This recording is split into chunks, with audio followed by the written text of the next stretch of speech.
Hello, I'm Sam Jones, and coming up on this edition of Perspectives, we have Dr. Charles Hill.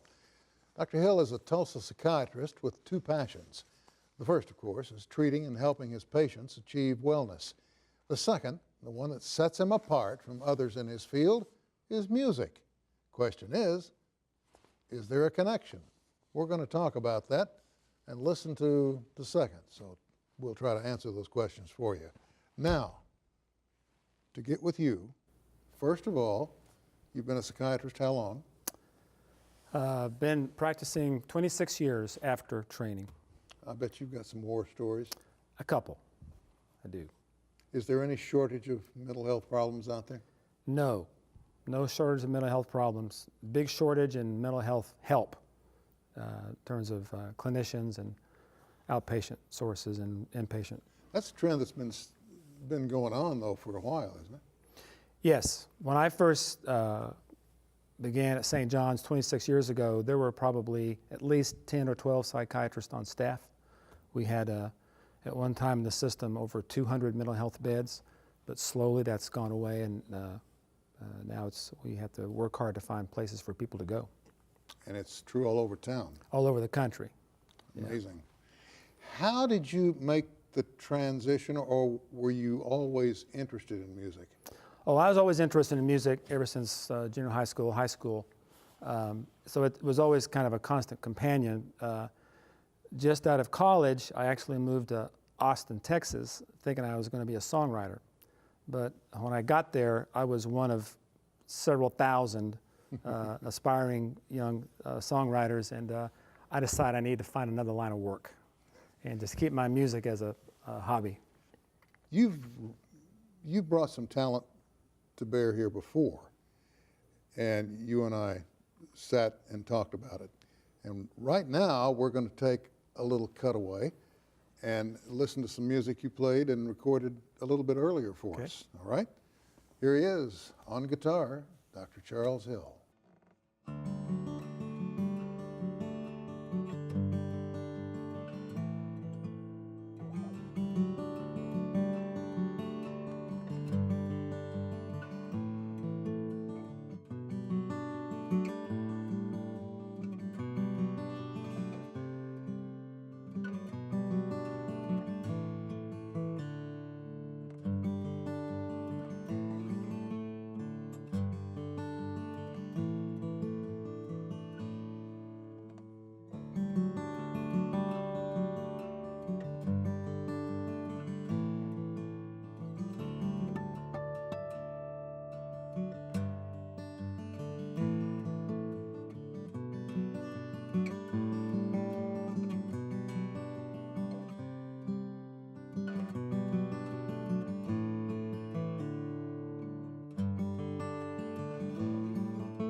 Oh, there's more to come.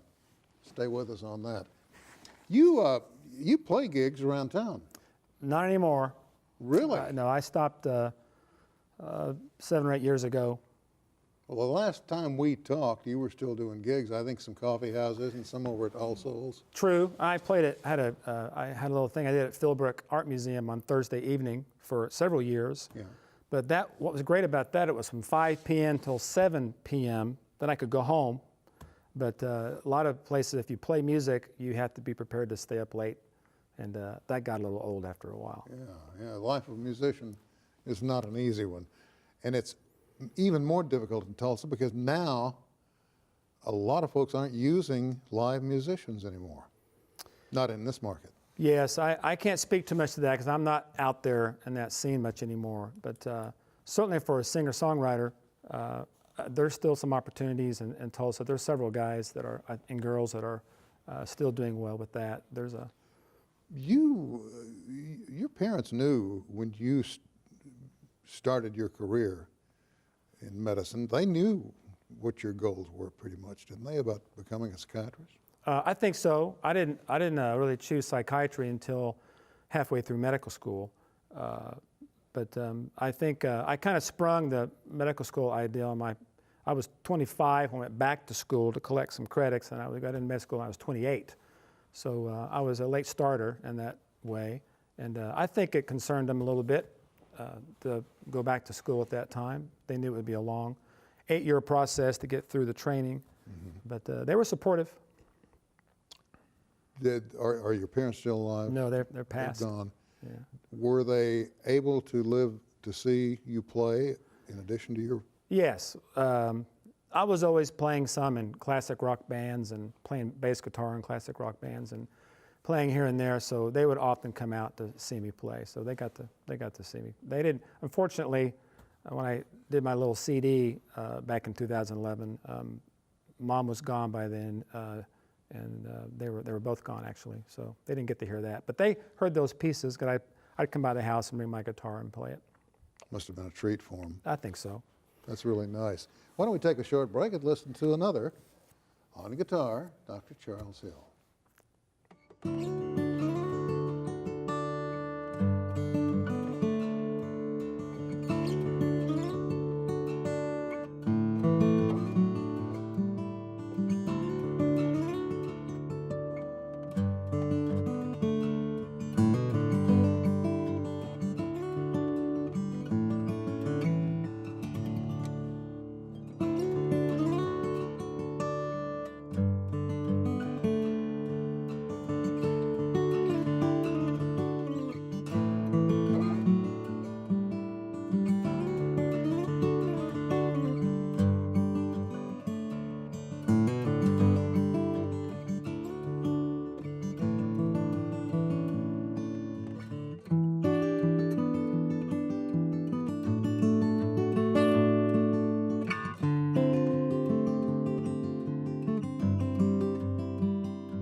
And we're back. Question is, what kind of guitar are you using, and is that the one you've had all along? I've had that guitar since the late 90s. It's a Taylor guitar, model 714 for guitar people. Yeah. Why that model? Why that one?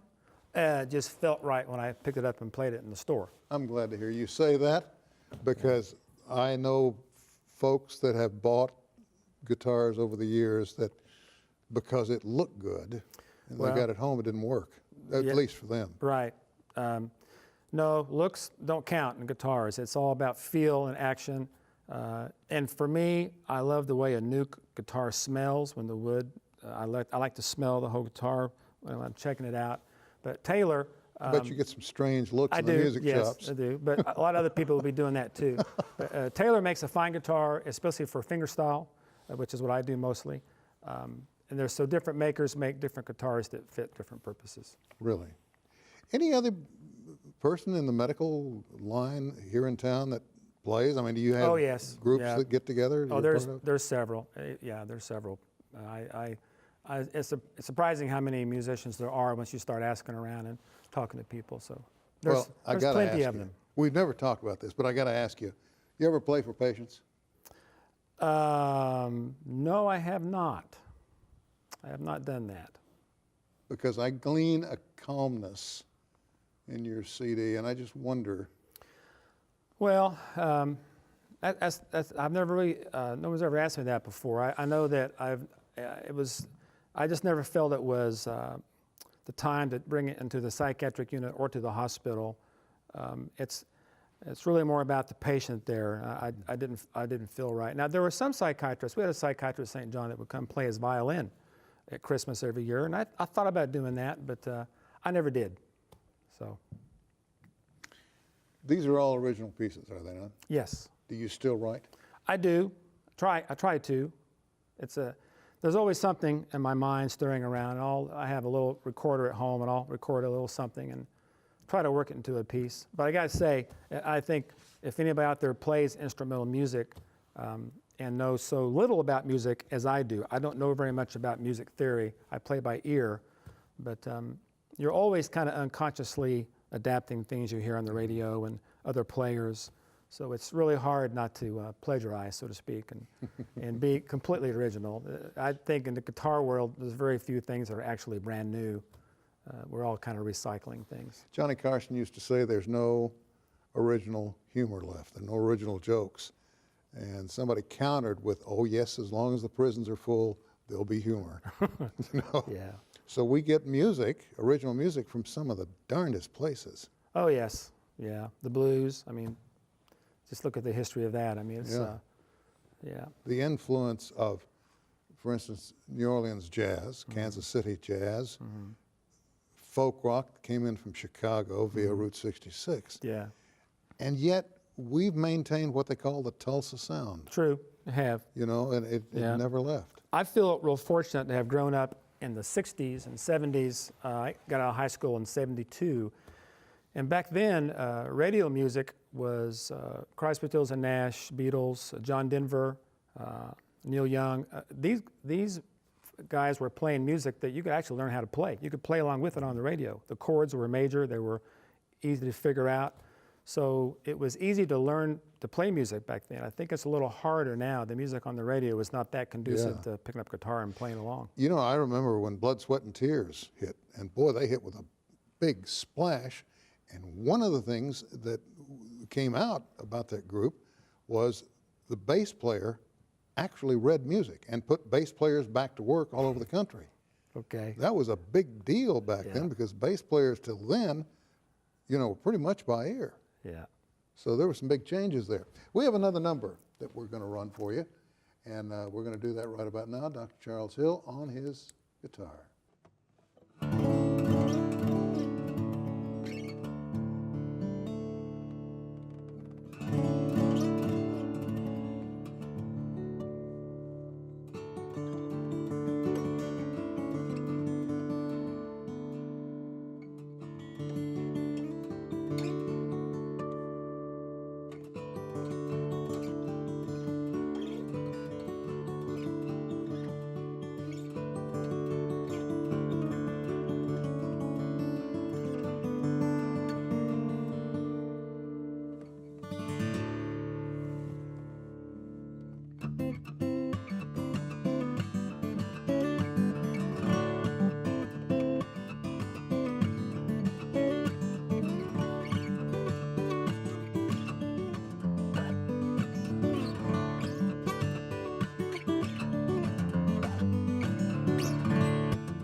And we're back, winding up our interview with Dr. Charles Hill.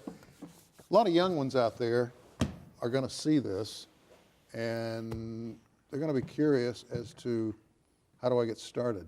You just jumped in, didn't you? I did. My sister, 3 years older, had a $25 Sears and Roebuck guitar, and I would be in grade school watching her play Peter, Paul, and Mary songs. And she taught me how to play 2 chords, and I would strum along and learn to do that. But my best advice I could give somebody now is to get some lessons, find somebody that can show you a little bit of guitar theory. It's great to play by ear. I don't regret it, but in hindsight, I wish I'd gotten a little more structured, a little more theory early on. So I'd really recommend people get a few lessons. However, I don't think you should stick with lessons because they can funnel you in a direction that can be kind of one-directional. It's good to be expressive and figure out your own stuff. Do you think that the old saying that music can calm a savage beast is true? I do. We're seeing lots of data come out now about Alzheimer's disease using music that they're familiar with from their younger part of their life. They hear this music and they calm down, they sing along, and there's really good data to suggest that we need to use that more and more, especially in that disease process. So really, what a lot of folks say about the music industry has just run its course, there's nowhere to go, it's really wide open if you know where to look. So much good music has been made, and there's still good music being made, but I don't think music's going to die anytime soon. You know, I've got a fear about artificial intelligence. There has to be a limit to where artificial intelligence says, okay, I've got it, now you work for me, you know? And I saw just the other day that in Japan, they've created an anchorman who does the news, but he's not real. Strictly artificial intelligence. You think we'll see that with music? Oh, I hope not. I hope not. However, there are some computer programs now that you can structure music using just electronic pre-recorded sounds. I've experimented with this a little bit myself, and it's fun, but is it real music? Well, it is real music if you tap your foot to it and listen to it, but I think it's a slippery slope. I dread the day musicians go to work with a briefcase with their laptop, and I still want to see guitars and drums and bass guitar. singers and microphones and things. Still have to agree with you on that. We've got about 30 seconds. Is there any advice you can pass on to young ones at this point who might want to get their toe in the water? Let's say they're 10, 11 years old. Get a decent instrument, and online, on YouTube, there are thousands of videos of all levels of expertise, from outright beginners to advanced, and use that to get started. I say that because I think YouTube is what young people use for almost everything like this, so there's plenty of information on there. All right, Dr. Hill, thank you so much Thank you. for coming in. Maybe don't make it another 8 or 9 years. I agree. Let's do it more next time. We're going to close out with a final number from you. And the rest of you folks at home, enjoy your turkey. It is, after all, Thanksgiving. We'll see you next time.